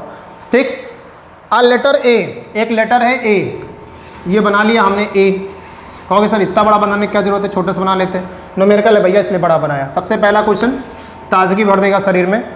A letter A consists of uniform wire of resistance 1 ohm per centimeter। इसका जो रेजिस्टेंस है, इसका रेजिस्टेंस है 1 ओम पर सेंटीमीटर। कहने का मतलब क्या हुआ, 1 सेंटीमीटर का रेजिस्टेंस 1 ओम। ठीक है भाई, आप क्या कह रहा है, wire of resistance 1 ohm per centimetre. The sides of the ladder are 20 centimetre long and cross section piece in the middle of 10 centimetre. मतलब यहाँ से यहाँ तक की जो लंबाई है वो 20 सेंटीमीटर की है ये पूरी, और ये वाली जो है ये 10 सेंटीमीटर की है। याद रखिएगा, हम लिखेंगे नहीं। While the apex angle is 60 degree, जबकि यहाँ का जो एंगल है वो 60 डिग्री है। बात को समझो जरा ध्यान से, यहाँ का जो एंगल है वो 60 डिग्री है, बाकी दोनों ये दोनों साइडें बराबर हैं, और दोनों साइडें बराबर है तो ये भी 60-60 हो जाएगा। तो जब ये दोनों 60-60 हो जाएंगे, देखो यहाँ ज्योमेट्री लग रही है, जब ये तीनों 60-60 हो गए तो ये जो ट्रायंगल बना है ये इक्विलेटरल ट्रायंगल हो जाएगा। और ये 10 सेंटीमीटर थी तो ये भी हो गई 10 सेंटीमीटर यहाँ से यहाँ तक, ये भी हो गई 10 सेंटीमीटर यहाँ से यहाँ तक, और पूरी थी 20, इसलिए यहाँ से यहाँ तक ये वाली भी 10-10 हो गई। बोलो भाई समझ में आ रही बात, नहीं आ रही? मतलब हर एक छोटा छोटा टुकड़ा 10 सेंटीमीटर का हो गया। Find the resistance of the ladder between 2 ends of the legs. इनके जो लेग्स हैं इनको मान लेते हैं हम ए बी, इन लेग्स के बीच में हम क्या निकालना है, रेजिस्टेंस निकालना है। असनैन ने हमसे कहा था सर क्वेश्चन भेज दीजिएगा। अब बारी आई है बेटा क्वेश्चन को सॉल्व करने की। अब थोड़ा ध्यान से देखिएगा, ये पॉइंट ए है, ये बी है, बीच में मान लेते हैं सी डी ई। यहाँ पर एक तरीका सिखाऊंगा, जीवन भर याद रखना। घर से निकलते ही कुछ दूर चलते ही क्या होता है, रेजिस्टेंस वाले क्वेश्चन सॉल्व हो जाते हैं। घर से निकलते ही कुछ दूर चलते ही रेजिस्टेंस के क्वेश्चन सॉल्व हो जाते हैं। तो चलिए घर से निकलना सीखिए। तो इस ट्रिक का नाम क्या है, घर से निकलते ही, घर से निकलते ही। ठीक, इस ट्रिक का नाम है घर से निकलते ही। तो चलिए भैया घर से निकलिए। ए को मान लीजिए घर, बी को मान लीजिए उनका घर, ठीक, और ए से निकलिए और उनके घर की ओर चलिए। ठीक, तो ए से चलते ही मतलब घर से निकलते ही कुछ दूर चलते ही मिलता है पॉइंट सी, है ना। तो सी पॉइंट मिला। अब सी पॉइंट पे रास्ते थे 2, ठीक, दोनों रास्तों पे निकल लिए हम लोग। जैसे क्वेश्चन वैसे ही करो, दोनों रास्तों पे निकल लिया। ठीक, ऐसे बना लेते हैं डायग्राम थोड़ा अपने मन से। दोनों रास्तों पे निकल लिया, और इस रास्ते से जब चले तो मिला डी, इस रास्ते से चले तो मिला डी, और डी से आगे बढ़े ये मान लिया डी, और डी से आगे बढ़े तो मिलता है ई, और ध्यान सुनिएगा क्या मिला, ई मिला। और सी से जब आगे गए तो मिला ई, मतलब सी से आगे बढ़ते जाइए मिला ई। अब देखिएगा यहाँ पर ए और सी के बीच में 10 सेंटीमीटर की लाइन है। 10 1 ओम का मतलब 1 सेंटीमीटर 1 ओम, तो 10 सेंटीमीटर का मतलब 10 ओम। तो यहाँ पर कितना का है, 10 ओम का रेजिस्टेंस लगा हुआ है। अब यहाँ पे रेजिस्टेंस लगाना ना भूलिएगा। अब ये सी है, ये डी है, सी और डी के बीच की भी लंबाई 10 सेंटीमीटर है, तो इनके बीच कितना रेजिस्टेंस हो गया, तो उसका जवाब है 10 ओम। डी और ई के बीच कितना रेजिस्टेंस है, तो उसका भी जवाब है 10 ओम। तो ध्यान सुनिएगा, सी और ई के बीच कितना रेजिस्टेंस है, तो एक ही है, वो भी कितना है 10 ओम, ये वाला। ठीक, उसके बाद ई से चलिए बी की ओर, तो ई से चलते हैं बी की ओर, बीच में एक रेजिस्टेंस है, ये देखिए पहुंच के बी उनके घर, ये भी 10 ओम। बोलो सर्किट सिंप्लीफाइड हो गई नहीं हो गई? घर से निकलते ही इतना आसान तरीके से सर्किट सिंप्लीफाई होती है। अब ये पूरा सर्किट बनके तैयार भी, देखिए ये 10 है, ये 10 का मतलब कितना हुआ, तो आंसर है 20, क्योंकि दोनों सीरीज में दोनों जुड़ जाएंगे, और 10 जैसे जुड़ेंगे तो आंसर क्या आ जाएगा, 20 आ जाएगा। तो देखिए यहाँ पे लिख दीजिए 20। ठीक, अब ये 20 ओम है, ये 10 ओम कैसे हैं, तो आंसर है पैरेलल कॉम्बिनेशन में। अब जब ये पैरेलल कॉम्बिनेशन में तो कैसे जुड़ेंगे, तो आंसर है ये जुड़ेंगे दोनों 1 करके, 1 जुड़ोगे तो 1/20 प्लस 1/10, एलसीएम हो जाएगा 20, यहाँ 1 यहाँ 2, तो कितना आ जाएगा 20/3। तो इन दोनों का जो रिजल्ट आया वो कितना आया, 20/3 आया। तो इसको मिटा दो यहाँ से यहाँ तक के बीच में, और बीच में जोड़ दो कितना 20/3, ये हो गया 20/3। ये 20/3, ये 10 और ये 10 किसमें है, सीरीज में है, तीनों को जोड़ दो, मतलब 10 प्लस 20/3 प्लस 10। ठीक, एलसीएम हो जाएगा 3, यहाँ से आ जाएगा 30, यहाँ से आ जाएगा 20, यहाँ से आएगा 30, 30 60 प्लस 20 80, तो 80/3 ओम इज योर आंसर। बोलो भाई कैसा लगा ट्रिक, जरूर मुझे बताइएगा। घर से निकलते ही कुछ दूर चलते ही क्वेश्चन हो जाते हैं सॉल्व। ये मस्त मज़ेदार तरीका हमने आपको सिखाया। एक के बाद एक मज़ेदार न्यूमेरिकल आपके सामने आते जा रहे हैं और आप उनको करते जाइए। ठीक है, थोड़ा समय हमें दीजिएगा, आज की क्लास थोड़ी लंबी हो सकती है। सीरीज पैरेलल कॉम्बिनेशन आप लोग जान ही गए हैं, आराम से पढ़ाएंगे, जहाँ समस्या है आप तुरंत क्वेरी करिएगा, सर ये वाला क्वेश्चन हमें यहाँ समझ में नहीं आया।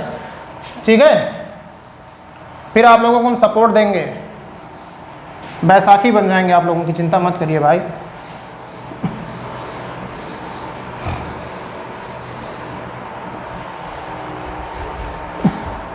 आज हमको बोर्ड साफ करने में सबसे ज़्यादा मज़ा आ रहा है। ठीक, अगला क्वेश्चन देखिए लेकर आ गए हम, उम्मीद करता हूँ ये भी मज़ेदार क्वेश्चन होगा। चलिए भैया नेक्स्ट क्वेश्चन खुल जाइए।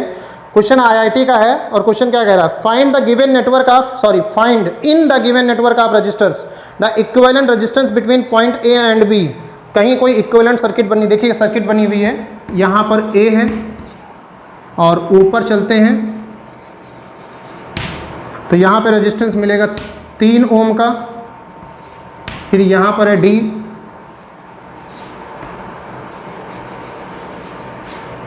यहाँ पर रेजिस्टेंस है 7 ओम का, और यहाँ पर पॉइंट है सी। दिख रहा है नहीं दिख रहा है, सरहद पर पहुँच जाते हैं ना हम कई बार बोर्ड के, जितना आपके कैमरे में बोर्ड आता है ना, बोर्ड उससे कहीं ज़्यादा है, बड़ा है, कैमरे में पूरा नहीं आ सकता है। ये है 10 ओम का, ये सी से जुड़ा हुआ है, और ये है आपका 10 ओम का, और यहाँ है पॉइंट बी। तो ये कहानी है, और ए और बी के बीच में हमको रेजिस्टेंस बताना है, ए और बी के बीच हमको रेजिस्टेंस बताना है, ये हमारा क्वेश्चन है। ठीक है, अब आइए देखिए क्वेश्चन वो करेंगे कैसे। ये क्वेश्चन हम करेंगे कैसे, क्वेश्चन ये उठता है कि क्वेश्चन करेंगे कैसे। तो यहाँ भी हम वो तरीका ना अपनाएं जो हमने आपको सिखाया, घर से निकलते ही उनके घर चलते ही। तो चलिए भाई घर से निकलते हैं, उनके घर चलते हैं। तो ए से चलें, तो देखिए मान लिया ये हो गया ए पॉइंट, यहाँ से आगे बढ़िए, ए से आगे बढ़ेंगे जैसे 3 रास्ते हैं। अब किस रास्ते पे हम जाएं, तो हम बढ़िया सा 3 रास्ते ऐसे बनाते हैं, देखिएगा ऐसे 3 रास्ते हमने बना लिया। आप लोग भी हमेशा हर क्वेश्चन में यही तरीका अपनाएं। 3 रास्तों में सबसे पहला रास्ता ये वाला ले लीजिए, 3 ओम का रेजिस्टेंस, ये देखिए 3 ओम का रेजिस्टेंस, और पॉइंट आ गया डी, तो यहाँ बना लीजिए पॉइंट डी। इस वाले रास्ते पर 10 ओम का रेजिस्टेंस, तो इस वाले रास्ते पर 10 ओम का रेजिस्टेंस। ठीक, और पॉइंट आ गया सी, सी यहाँ बना लीजिए, अभी हमें सी हटाना पड़ेगा पता है। डी से आगे बढ़ेंगे तो 7 ओम का रेजिस्टेंस, 7 ओम का रेजिस्टेंस। अब ये भी है सी, तो सी यहाँ भी है, सी यहाँ भी है, तो इसको बीच में ऐसे कर लीजिए, सी बना लीजिए और इसको ऐसे ले जाकर यहाँ मिला दीजिए, यहाँ से सी हटा दीजिए, काम खत्म। बात तो वही है ना, सी हो गया। अब देखो ये वाला सर्किट वैसे ही हो गया जैसे पीछे वाला क्वेश्चन था, लेकिन देखने में कहीं वैसे लग रहा है, नहीं लग रहा, लेकिन वैसे ही बन के तैयार होगा इतना हिस्सा। अभी तीसरे रास्ते में हम नहीं निकले हैं। तीसरे रास्ते में हम निकले तो ये है 10 ओम का, ठीक। और यहाँ से हम चले आगे तो सी से आगे बढ़ना पड़ेगा, सी ऊपर बना लो, सी से थोड़ा आगे चलते हैं। तो सी से जब हम आगे चले तो हमने देखा कि हमारे पास एक रेजिस्टेंस था 5 ओम का, और ये जो 10 वाला है और वो जो 5 वाला है, ये दोनों मिलकर चले गए हैं बी पर। अगर यहाँ नहीं दिख रहा है तो कोई बात नहीं, जरा मैं देख लूँ आप लोगों को दिख रहा नहीं दिख रहा है। चश्मा एक एक भिजवा दूँ सबके घर, दिख रहा है भैया, चश्मा नहीं भिजवाएंगे। तो ये हो गए सर्किट खत्म। सी से आगे बढ़े, 5 ओम का रेजिस्टेंस था, इधर से 10 वाला आया था, दोनों मिलकर कहाँ पहुँच गए, बी पर। क्वेश्चन में कहा है ए और बी मतलब मेरे घर और उनके घर के बीच का रेजिस्टेंस बताइए। तो अब हम निकाल लेंगे बड़े आसानी से, देखिए कहाँ से। सबसे पहले हम कहाँ से सॉल्व करें। अब देखो इसके साथ सॉल्व करते हैं तो नहीं हो पाएगा, क्यों? क्योंकि जब इसके साथ करते हैं तो इनके आपस में टर्मिनल ये वाले तो जुड़े हैं लेकिन ये वाले नहीं जुड़े हैं। इसको नहीं सॉल्व कर सकते, इसको भी नहीं कर सकते क्योंकि ये वाले जुड़े हैं लेकिन ये नहीं जुड़े हैं। इसको भी नहीं कर सकते क्योंकि ये वाले जुड़े हैं लेकिन ये वाले नहीं जुड़े हैं। इसके साथ ये सीरीज में नहीं है क्योंकि इसके साथ यही नहीं, इसके साथ ये भी है। तो कुल मिलाकर हमको सॉल्व किसको करना पड़ेगा, पहले इन दोनों को सॉल्व करना पड़ेगा। बात समझे नहीं समझे, 7 और 3 को। तो 7 और 3 दोनों एक के बाद एक है, इसका मतलब दोनों का कॉम्बिनेशन कैसा है, सीरीज। तो सीरीज में एक 7 एक 3 का मतलब कितना हो गया, जल्दी बोलो भाई। तो सीरीज में 7 3 का मतलब हो गया 10, और 10 के साथ ये 10 कैसा है, तो जवाब है पैरेलल में है। ये नहीं है पैरेलल में, ये पैरेलल में है क्योंकि देखो दोनों के टर्मिनल आपस में जुड़े हैं तभी पैरेलल कहलाता है। तो 10-10 जब पैरेलल में है तो 10-10 को मतलब होता है 5, 1/10 चाहे तो आप सॉल्व करके देख लीजिएगा, ठीक। ये हो जाएगा 5। अब 5 और 5 सीरीज में है, बोलो है कि नहीं है। 5 जब सीरीज में है तो 5 का मतलब कितना हो गया, तो फिर जवाब है 10। ये दोनों मिलकर कितने हो गए, 10। और ध्यान से देखिएगा, ये दोनों मिलकर हो गए 10, तो ये हो गया 10 ओम। बोलो क्वेश्चन ऐसे सॉल्व होता है। अब 10-10 मिलकर कितना हो गया, तो जवाब है 5, तो आंसर आ गया 5 ओम। बोलो मज़ा आया कि नहीं आया। घर से निकलते ही कुछ दूर चलते ही बहुत प्यार से क्वेश्चन सॉल्व हो जाता है। घर से निकलो तो यार, ठीक है भैया। हाँ, तो घर से निकलना सीख लीजिए और क्वेश्चन सॉल्व करना सीख लीजिए। देखिए कोने में ही क्वेश्चन सॉल्व कर दिया हमने। तो इस तरीके से IIT का एक बड़ा सा क्वेश्चन छोटे से फॉर्म में निपट के खत्म हो गया। अब आइए अगला क्वेश्चन देखते हैं मज़ेदार तरीके से। अगला क्वेश्चन क्या है, और प्यारा क्वेश्चन है। अगले नंबर पर लिखा find the effective resistance between point A and B for the network shown. एक नेटवर्क बना हुआ है, ए और बी पॉइंट दिया गया है। एक पॉइंट है ए और एक पॉइंट है बी, इसके बीच में रेजिस्टेंस पूछा है, और रेजिस्टेंस जो यहाँ दिया गया है यहाँ पे 3 ओम है। अगर इतना ही होता तो हम कहते 3 ओम का रेजिस्टेंस है, लेकिन इतना ही नहीं है। क्वेश्चन दमदार है। क्वेश्चन में किया गया 3 यहाँ है फिर 3 यहाँ है, इसको पॉइंट दिया है F, ठीक। और ये रेजिस्टेंस है 3 ओम का, ठीक है। और यहाँ से एक आया है कनेक्शन और इसकी वैल्यू दी गई है 6 ओम, ठीक है। फिर यहाँ से एक आया है रेजिस्टेंस ऐसे, और इस रेजिस्टेंस की वैल्यू है 3 ओम, और ये पॉइंट है E, और यहाँ पे जोड़ा है एक रेजिस्टेंस जिसकी वैल्यू दी गई है 6 ओम। मतलब ये साइड वाले 3 है, बीच वाले सब 6 है। मतलब क्वेश्चन आसान है, कठिन नहीं है। एक रेजिस्टेंस फिर यहाँ है, वैल्यू है 3 ओम, पॉइंट है D, ठीक। और फिर यहाँ एक रेजिस्टेंस जुड़ा हुआ है। देखते जाइए कितना लंबा नेटवर्क बना दिया है। इसको भी 6 ओम का दिया, फिर यहाँ पे एक रेजिस्टेंस जोड़ा, जब तक पॉइंट C ना आ जाए तब तक जोड़ता रहेगा। C आ गया, ठीक। और इसके बीच में यहाँ जो नेटवर्क लगा हुआ है ये 3 ओम का केवल दिया गया है, और इसे दिया गया है 3 ओम का। अब कह रहा है A और B के बीच का इक्विवेलेंट रेजिस्टेंस बताइए। क्वेश्चन कठिन नहीं है, अगर आप क्वेश्चन को करना चाहें तो डायरेक्ट कर सकते हैं। देखिए कैसे डायरेक्ट, बहुत ध्यान से देखिएगा। इस क्वेश्चन को ऐसे, जैसे ये फैला हुआ है ना, ऐसे इसको ऐसे बटोरते चले आइए, ऐसे cut cut cut cut cut ऐसे आ जाएगा ये। अगर ऐसे करना चाहे तो, बाकी घर से निकलना चाहे तो घर से भी निकल सकते हैं, लेकिन घर से निकलना 2 क्वेश्चन में सिखा दिया हूँ, तीसरे क्वेश्चन में कुछ नया सिखाता हूँ। देखिएगा आपको A से B जाना है। अगर आप A से ऐसे चलें तो आप पाएंगे कि ये 3 और 3 ये सीरीज कॉम्बिनेशन में है।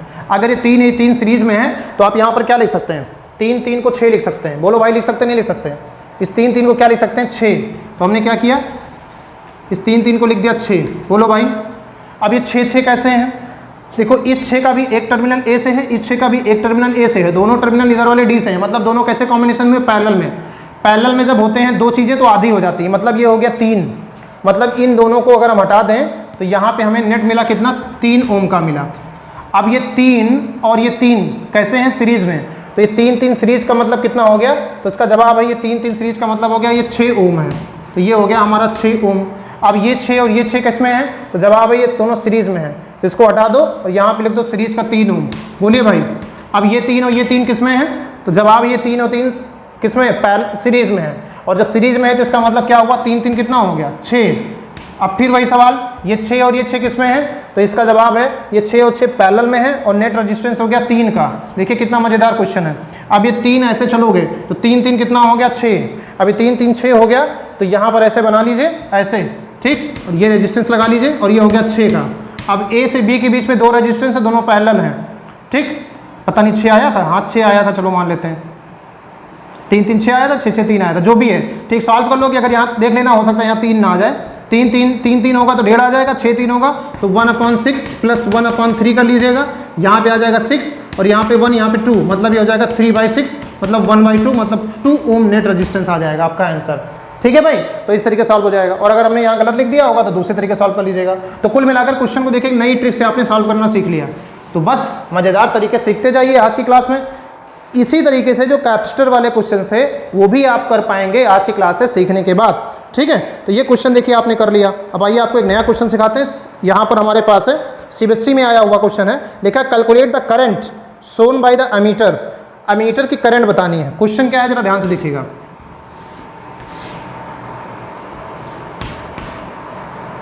दस वोल्ट की बैटरी है, यहाँ पे एक अमीटर लगा हुआ है। अमीटर वही करंट नापेगा जो करंट बह रही होगी, अपने घर से तो लेकर आएगा नहीं। और करंट निकालने का हमेशा एक तरीका होता है, करंट इक्वल टू होता है voltage upon resistance. Voltage 10 volt दिया गया, इसका मतलब इस क्वेश्चन में भी हमको निकालना रेजिस्टेंस ही है बस, और कुछ नहीं निकालना। अब रेजिस्टेंस निकाला कैसे जाता है, क्वेश्चन ये उठता है। ऐसा कोई सर्किट डायग्राम दिया गया है, ठीक, ये हुआ, यहाँ पर एक रेजिस्टेंस लगा हुआ है 5 ओम का, यहाँ पे एक रेजिस्टेंस लगा हुआ है 5 ओम का, यहाँ पे एक रेजिस्टेंस लगा हुआ है 10 ओम का, यहाँ पे एक रेजिस्टेंस लगा हुआ है 10 ओम का, यहाँ भी 10 ओम का, यहाँ भी 10 ओम का। अब इस सर्किट को हमें सॉल्व करना है। ठीक है, अब आइए देखिएगा सर्किट सॉल्व करते हैं। इसको पॉइंट ए मान लेते हैं, इसको पॉइंट बी मान लेते हैं, इसको पॉइंट हम ओ मान लेते हैं। बड़ा आसान सा क्वेश्चन है, सॉल्व कैसे करेंगे ध्यान से देखिएगा। अब इसमें भी वही तरीका लगाएंगे घर से निकलते ही। घर कहाँ है, ए पे मान लेते हैं। तो ए से जब आगे बढ़ते हैं तो हम देखते हैं कि कितने रास्ते हैं। ए से आगे बढ़ने पर रास्ते कितने हैं, तो ए से इधर बढ़े तो 2 रास्ते, इधर बढ़े तो 2 रास्ते, मतलब ए से कुल मिलाकर 4 रास्ते हैं। ए से कुल मिलाकर 4 रास्ते हैं। ठीक, तो 4 रास्ते बना लीजिए ऐसे, 1 2 3 4 रास्ते। पहला वाला जो रास्ता ऊपर है वो सीधा बी पर गया है, तो ये ऐसे ले जाकर इसको ऐसे बी पर मिला दीजिए। कितना है ये, 5 ओम है। जो नीचे वाला रास्ता है वो यहाँ से 10 ओम है। ठीक, कितना है ये, 10 है। जो इधर है ये भी 10 है, और जो यहाँ है वो है 5, और यहाँ वाला फाइनली चला गया है बी के पास। ये 10 वाले आपस में जुड़े हैं ओ पर, यहाँ पर एक पॉइंट है ओ, फिर ओ से 2 बने हुए हैं अलग अलग ऐसे। ठीक, फिर ये है 10 और ये भी है 10, और ये 10 दोनों मिलकर कहाँ मिले हैं, सीधा जाके बी से मिले हैं। देखो ये दोनों 10 भी तो बी से ही मिले हैं। ऐसा कुछ डायग्राम बनके तैयार हुआ, देखो ध्यान से। तो ये 10 कितना हो जाएगा, ये 10 दोनों पैरेलल में है, तो 10 का मतलब कितना हो गया, तो इसका जवाब है 10 का मतलब 5, और ये 10 कितना हो गया 5। अब ये 5 किस में है, सीरीज में, तो 5 जब सीरीज में है तो नेट कितना बना, तो इसका जवाब है 10, तो ये हो गया 10। अब ये 10 5 किस में है, तो जवाब है तीनों पैरेलल हैं। तो पैरेलल में तो कैसे जुड़ेगा, 1/5 प्लस 1/5 प्लस 1/10, एलसीएम कितना आया 10, यहाँ से कितना आएगा 2, यहाँ से कितना आएगा 2, यहाँ से कितना आएगा 1, तो जवाब हुआ 2 ओम। तो नेट रेजिस्टेंस कितना हो गया 2 ओम। आपको चाहिए क्या थी, करंट। वोल्टेज कितना है 10, रेजिस्टेंस कितना आया 2, तो करंट कितनी आई 5 एम्पियर। बोलो क्वेश्चन सॉल्व हो गया। तो घर से निकलते ही कुछ दूर चलते ही कितनी आसानी से क्वेश्चन सॉल्व हो रहा है, इसका आप अनुमान कभी लगा भी नहीं सकते थे। ये ट्रिक बहुत ही मजेदार है और इसको जीवन का आधार बना लीजिए और इसी के भरोसे जीजिए। अब ये मत कहना कि मम्मी हम घर से निकलते ही कुछ दूर जा रहे हैं, वहां बैठ के क्वेश्चन करेंगे, सर ने बताया है। लाठियां इतना चलेंगी, बेलन मारते मारते मम्मी भूसा बना देंगी, ठीक है। इसलिए ऐसे गलती मत करिएगा, मम्मी से ऐसा मत कहिएगा।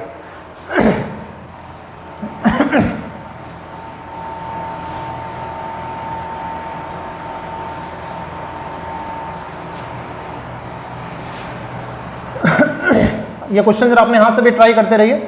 अब जब तक बोर्ड और साफ करते हैं तब तक अपने हाथ से भी क्वेश्चन में कुछ करते रहिए, ठीक है। ऐसा तो नहीं है कि आप आइंस्टाइन के चाचा हैं, हम पढ़ाते जा रहे हैं, आपके दिमाग में सब सेव होता जा रहा है। उस दिमाग आपको लगाना पड़ेगा भाई, ठीक है। ना तो आप आइंस्टाइन के चाचा हैं, ना आप न्यूटन के भतीजे हैं, तो आपको थोड़ा मेहनत करनी पड़ सकती है।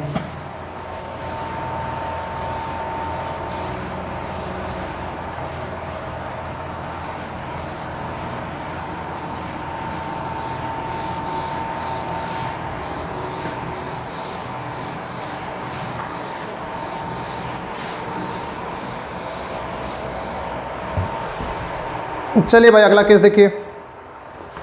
अगले क्वेश्चन में देखते हैं क्या मज़ेदार चीज़ आई है।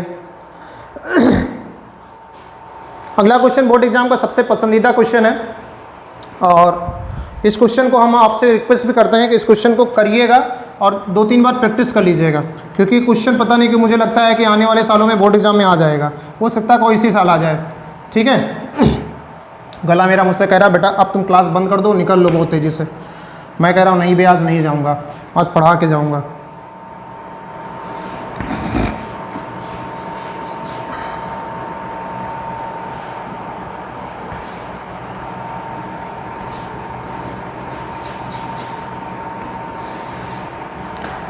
क्वेश्चन बहुत ही मस्त है और इस क्वेश्चन में आपको मैं कुछ सिखाने वाला भी हूँ, 2-3 चीज़ें अच्छी।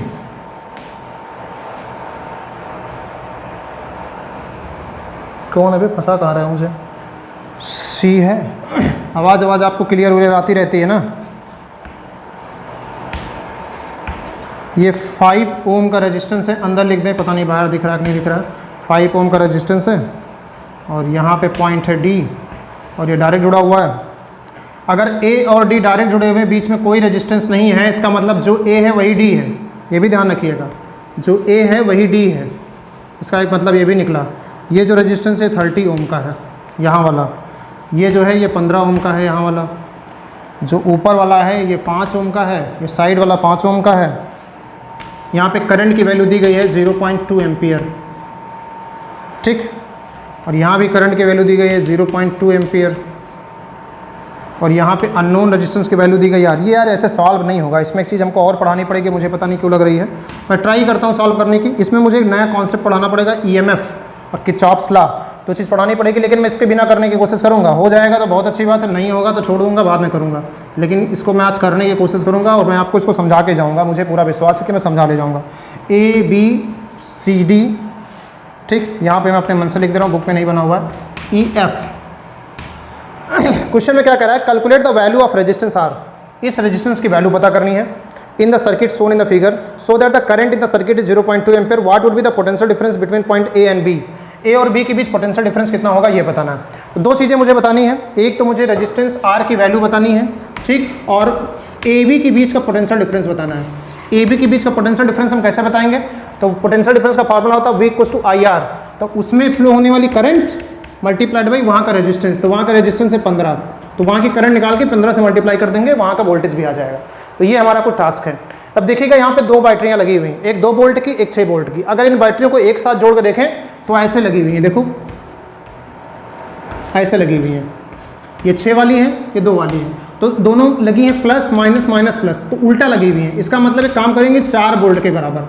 तो जान लीजिएगा इस सर्किट में 4 वोल्ट की बैटरी लगी हुई है, 6 में से 2 घट जाएगा, 4 वोल्ट की बैटरी। अगर ये उल्टा लगा होता तो 6 में 2 जुड़ जाता, 8 वोल्ट का हो जाता। ये बात मैंने कैपेसिटर में आप लोगों को सिखाने की कोशिश की थी और उम्मीद करता हूँ आप लोगों ने सीखा भी होगा। तो यहाँ पर एक तरीके से देखा जाए तो 4 वोल्ट की बैटरी लगी हुई है। तो सर्किट में जो वोल्टेज है, इधर वाली सर्किट में जो वोल्टेज है वो 4 वोल्ट का है, इसे याद रखिएगा। अब आते हैं पहले इधर क्वेश्चन सॉल्व करते हैं। तो 5 ओम का रेजिस्टेंस यहाँ है, 5 ओम का रेजिस्टेंस यहाँ है।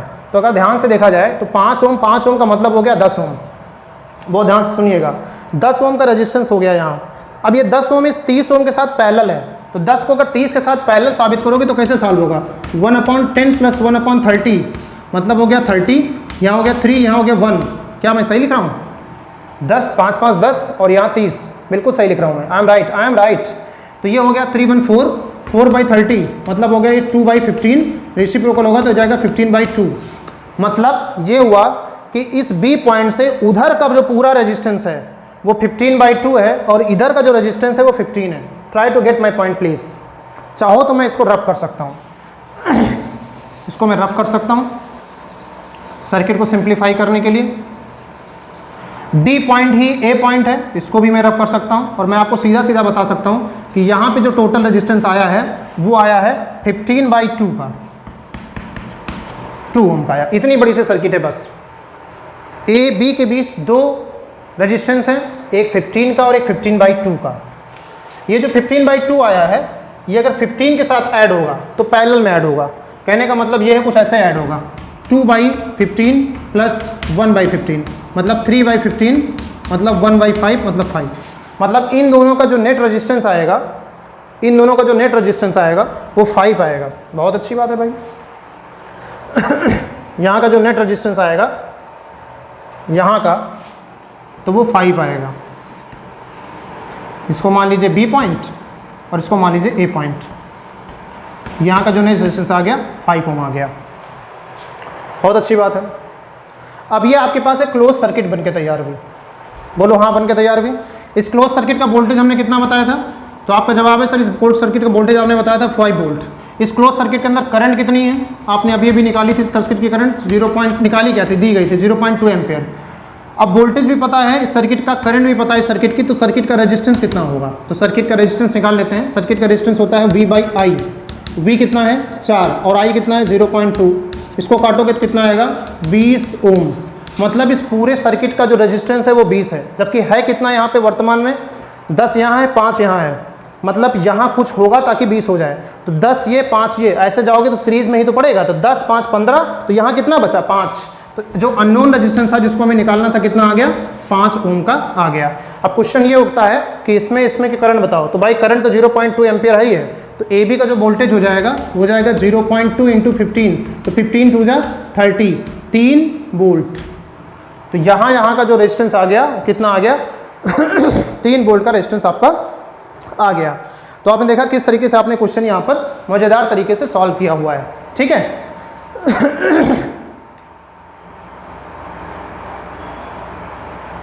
बढ़िया क्वेश्चन था, मज़ेदार। एक चीज़ आपको सिखा देता हूँ, किसी क्वेश्चन में कहीं ज़रूरत पड़ सकती है। ये क्वेश्चन एक तरीके से और पूछा जाता है, यहाँ पे नहीं पूछा गया है। जैसे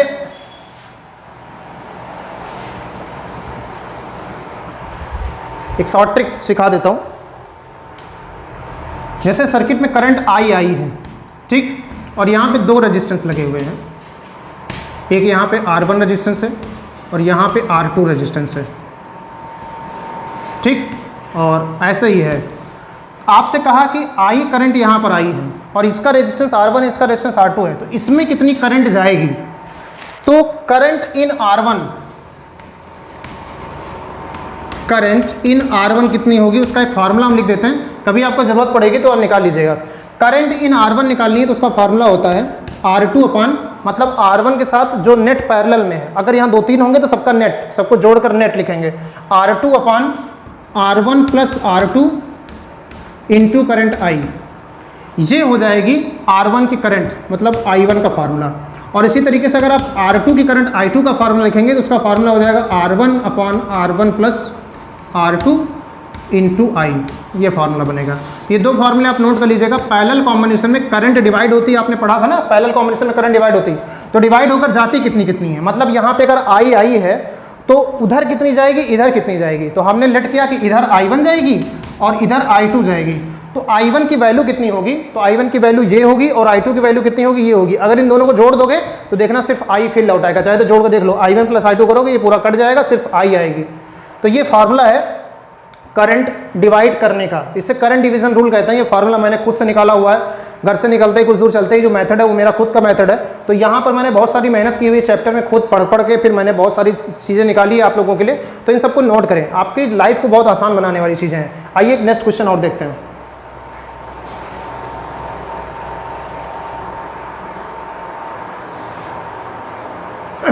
हर एक क्वेश्चन एक नई चीज़ आपको सिखाएगा, इस उम्मीद के साथ मैं क्वेश्चंस का कलेक्शन लेकर आया हूँ।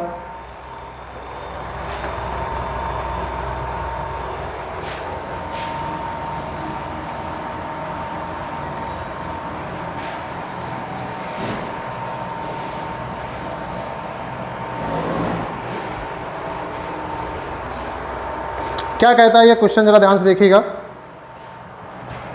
ये क्वेश्चन कहता है कि ये पॉइंट बी है और यहाँ से थोड़ी दूर अगर चला जाए,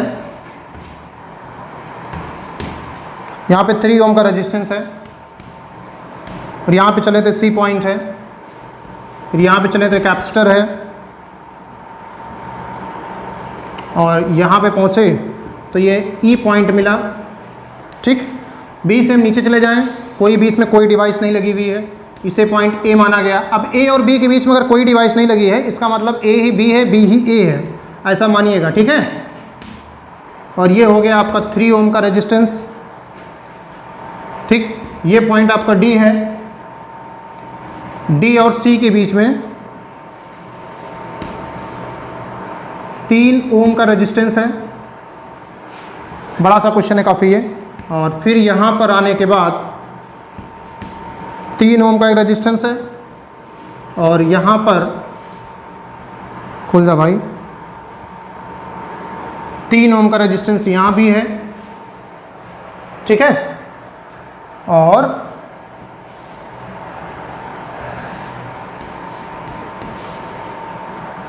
यहाँ पर 15 वोल्ट की बैटरी है। ये क्वेश्चन मैं कर रहा हूँ मेहनत के साथ, आपको भी दूंगा करने के लिए। ये सारी कहानी है। क्वेश्चन में पूछ क्या रहा है, now come to the point. Question में क्या पूछ रहा है, तो क्वेश्चन में कह रहा है the following circuit shown in the figure, find the potential difference across the capacitor. इस कैपेसिटर के अक्रॉस पोटेंशियल डिफरेंस बताना है। ठीक है, कैपेसिटर के अक्रॉस पोटेंशियल डिफरेंस बताना है। तो कैपेसिटर कनेक्टेड किसके किसके अक्रॉस है, तो जवाब है VCF के अक्रॉस कनेक्टेड है। अब देखिए, अगर एक कैपेसिटर ना होकर रजिस्टर होता तो हम ये कह देते कि करंट पास हो रही है, V = IR लगाएंगे, निकाल देंगे। लेकिन समस्या है कि जब ये कैपेसिटर है तो हम नहीं निकाल सकते। अब कहोगे सर क्यों नहीं निकाल सकते, तो जवाब ये है कि बेटा कैपेसिटर के थ्रू DC पास नहीं होती। कहोगे सर ये तो आपने बताया नहीं जब कैपेसिटर आपने पढ़ाया, तो बताया नहीं क्योंकि ये आगे चल के आप पढ़ेंगे, ये वहाँ बताने वाली चीज़ नहीं थी। हम आपको आप बता दे रहे हैं कैपेसिटर के थ्रू DC पास नहीं होती, इसलिए हम C और F जो यहाँ लगा हुआ है, ये सर्किट में लगे होते हुए भी नहीं लगा हुआ है, ऐसा आप जानिएगा।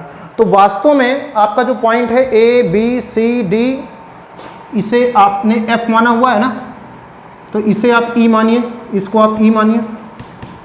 वास्तव में जो आपका कैपेसिटर कनेक्टेड है वो C और E के बीच कनेक्टेड है, क्योंकि जब इधर कोई करंट जाएगी ही नहीं तो ये भी जो रेजिस्टेंस लगा हुआ है, ये लगे होने के बाद भी इसका कोई अस्तित्व नहीं है। तो आपको जो CF के बीच निकालना है पोटेंशियल डिफरेंस, तो आपको निकालना हो गया CE के बीच। किसके बीच निकालना हो गया, CE के बीच। तो यहाँ पे आप चाहें तो CF की जगह पे CE लिख लें, CE के बीच पोटेंशियल डिफरेंस निकालना है। अब CE के बीच पोटेंशियल डिफरेंस हम निकालेंगे कैसे, क्वेश्चन ये उठता है। तो भाई पहले काम, जो सर्किट में अननेसेसरी चीज़ें हैं उनको हटा दिया जाए।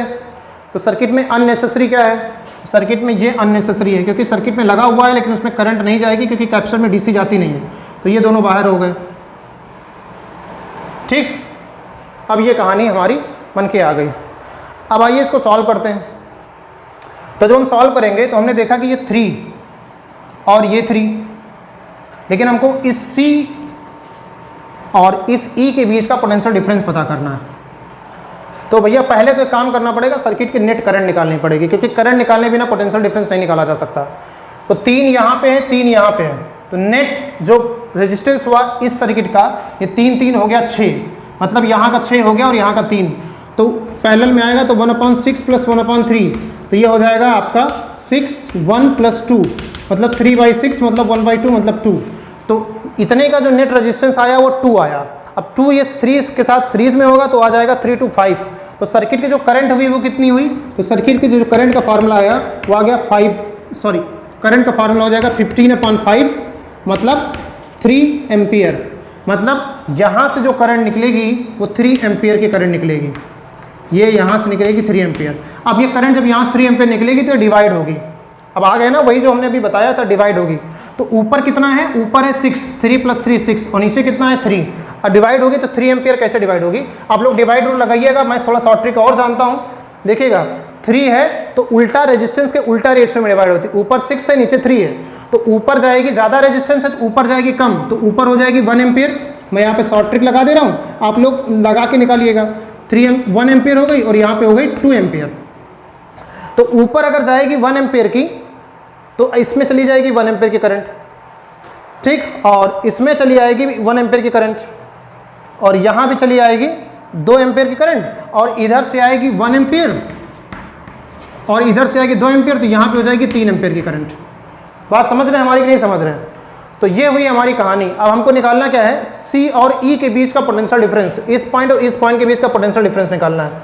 तो पहले काम करिए, सी और डी के बीच का पोटेंशियल डिफरेंस निकालिए। पहला काम है सी और डी के बीच का पोटेंशियल डिफरेंस निकालना। तो सी और डी के बीच का पोटेंशियल डिफरेंस कितना होगा, इसका मतलब वी सी डी, तो वी सी डी कितना होगा, आई इंटू आर। आई कितना है उसकी, तो उसकी आई है कितना था 1 एम्पियर, 1 इंटू आर कितना है 3, तो कितना हो गया 3 × 1 = 3 वोल्ट। तो वी सी डी जो हमारा आ गया वो आ गया 3 वोल्ट। दूसरा क्वेश्चन क्या कहता है, वी डी ई कितना होगा, वी डी ई का मतलब इनके इसके बीच का वोल्टेज, तो इसके इसके बीच का हो जाएगा आई इंटू आर, तो आई है 3 और आर है 3, मतलब हो गया 9 वोल्ट। ये जो वी सी डी है, इस वी सी डी का मतलब होता है V C minus V D, और ये जो वी डी है इसका मतलब होता है V D minus V E. अगर इन दोनों को जोड़ दें तो क्या आएगा, यहाँ से V C minus V D plus V D minus V E, V D से वी डी कैंसिल हो जाएगा, तो ये आया क्या V C minus V E, और ये V C minus V E का मतलब क्या हो जाएगा वी सी ई, और हमें वी सी ई ही चाहिए था, तो इसका मतलब दोनों को जोड़ दें, जोड़ने का मतलब 9 3 12 वोल्ट। इसका मतलब सी और ई के बीच का जो वोल्टेज है वो वोल्टेज आएगा हमारा 12 वोल्ट। तो इस तरीके से कैपेसिटर के बीच का जो वोल्टेज है वो वोल्टेज हमारा हो जाएगा 12 वोल्ट। एक हाई लेवल का क्वेश्चन था, लेकिन इसको मैंने शॉर्ट ट्रिक से किया है तो क्वेश्चन आसानी से सॉल्व हो गया है, ठीक है। तो इस तरीके से आप ये क्वेश्चन भी कर सकते हैं। ऐसे ही बहुत सारा क्वेश्चन जो है वो डिफरेंट बुक्स में दिया गया है। आपसे उम्मीद करता हूं कि आप उन क्वेश्चन को ढूंढेंगे और आप उस क्वेश्चन को करेंगे ज़रूर।